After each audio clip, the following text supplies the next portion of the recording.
A man dashes through a sleek corporate hallway, pursued relentlessly. Reaching the rooftop, he barricades the door, but before he can secure it, his tormentor, Rudolph, his tyrannical boss, appears, taunting him. But tonight, things are different. Jenna takes control, shoving Rudolph off the edge. Yet another Rudolph appears, berating him again.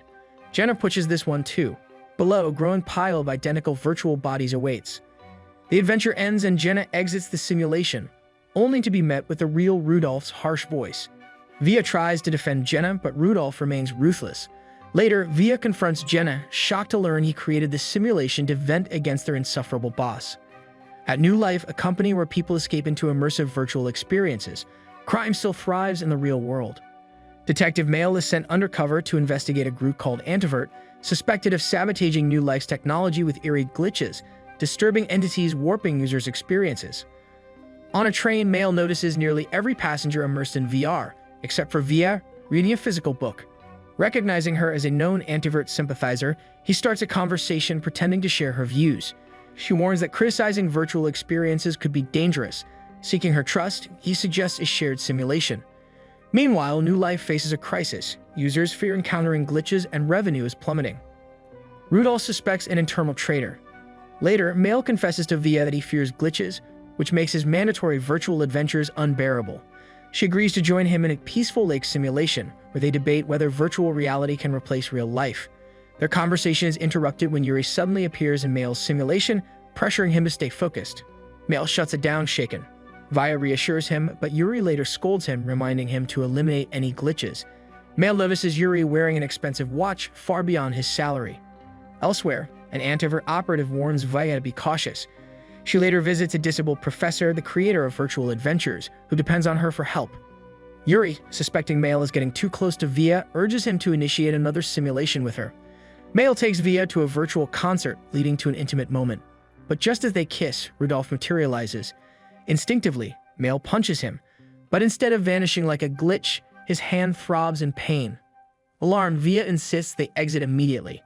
They rush to Rudolph's office and find his real body, lifeless. A security guard approaches, forcing them to flee. Trapped by the building's lockdown, they make a daring rooftop escape.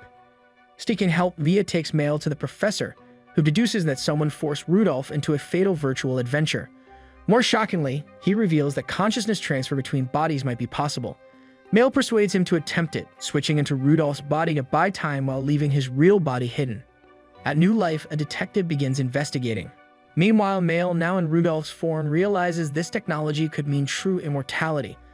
But as the detective theorizes that Rudolph died from a severe impact, Mail has a chilling realization.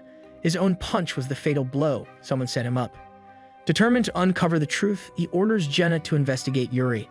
Meanwhile, Via, unaware of Mail's predicament, is called to a meeting with the virtual police where Yuri awaits. Mail in Rudolph's body, stumbles upon a secret project on Rudolph's computer, revealing a horrifying plan. If launched, humanity will be trapped in permanent virtual existence. Suddenly, Via bursts into his office, furious. She accuses him of lying, revealing that her brother exposed his mission. Feeling betrayed, she storms out. Desperate, Mail chases after her, confessing his mission was real, but his feelings for her were genuine. To make things right, he hands her all the incriminating data, urging her to deliver it to the Antiverts. Just then, the professor calls, refusing to take responsibility for Mail's fate. Later, Jenna uncovers evidence of large payments funneled into Yuri's accounts. Meanwhile, Yuri recalls a masked figure hiring him to kill Rudolph. At first, he laughed it off. Virtual deaths were harmless. But the masked figure insisted it must be real, then transfer the money. Just then, Via contacts Michael, still in Rudolph's body, pleading for help. Michael rushes to the location she provides, only to discover that she and the professor have decided to forcibly return Mel to his original body. Rudolph's consciousness shuts down and Mel wakes up in his real form once more. He thanks the professor and heads home, only to be confronted by Yuri shortly afterward. Yuri, overwhelmed with guilt, blames Mel for turning him into a murderer. He confesses everything he knows about the masked figure, though it isn't much, and begs for forgiveness. Mel, however, coldly sends him away. Meanwhile, the Antiverts upload the data they obtained from Rudolph's computer, exposing the looming danger of complete virtual domination. They also inform Via that the professor has been responsible for releasing the glitches in the system. Determined to confront the truth, Via heads to the corporation, where she meets Mel. However, their conversation is cut short by the arrival of Rudolph, who walks through the hall in a daze, shocking both Vaya and Mel. Rudolph then storms into a corporate meeting, making it clear to the board that he controls 33% of the company's shares. With his new project set to launch, he declares that he will soon reign supreme over the corporation. At the same time, a specialized police unit raids the Antiverts Club, arresting all of the activists. News reports announce that New Life is expanding its capabilities. With pet ownership now banned, the company unveils new adventure simulations featuring animals. Another report reveals that the professor has been found unconscious in his apartment and taken to a hospital. Mel finally realizes the identity of the masked figure, the true mastermind behind everything. Meanwhile, Senna attempts to comfort Vaya, assuring her that the Antiverts never expose her identity. Soon after, Mikhail arrives with shocking news.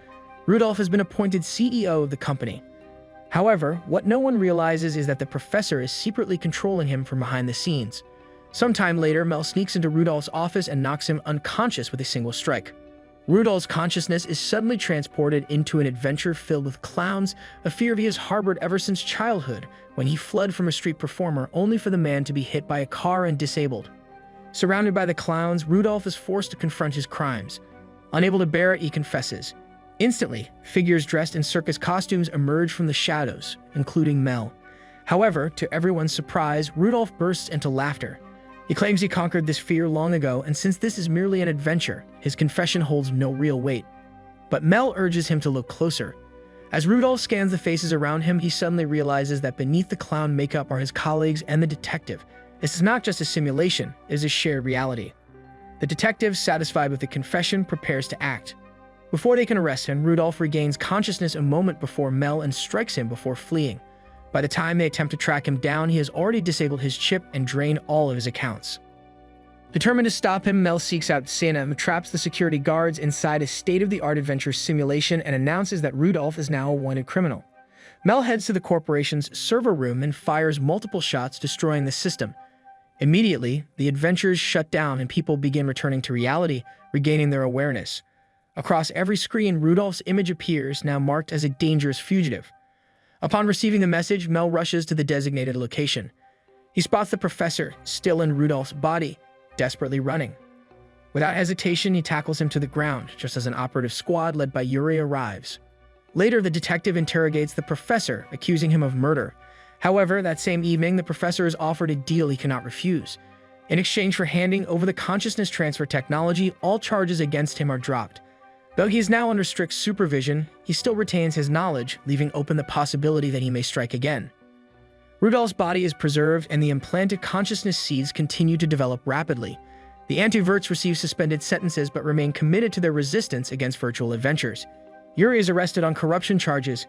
As for Mel and Vaya, they choose to embark on a real adventure for once. They spend time on a lake, surrounded by fishermen and thrill-seekers being across the water. Despite everything, they find happiness in the simplicity of reality.